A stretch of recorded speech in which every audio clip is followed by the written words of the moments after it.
السلام علیکم، کیسے ہیں؟ خیریت سے؟ تحریر ماں کا خط۔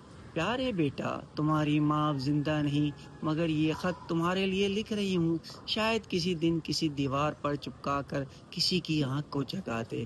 میں نے تمہیں پیاسا جنم دیا کیونکہ ہمارے گاؤں کی آخری کنویں پر بندوقوں نے پہرا ڈال دیا تھا۔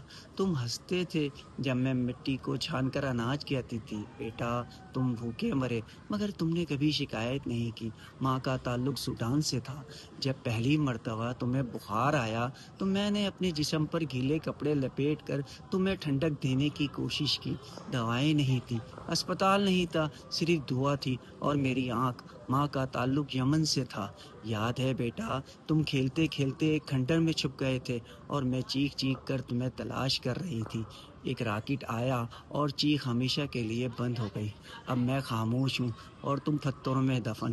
ماں کا تعلق شام سے تھا، اور اب جب میں یہ خط مکمل کر رہی ہوں، میرے جسم پر ملبے کی بو ہے، میری آنکھ کے سامنے تمہارا لاشا، میرے ہاتھ میں ایک آدھا کھلونا، اور باہر پوری دنیا جو صرف ویڈیو دیکھتی ہے، کبھی چیختی نہیں۔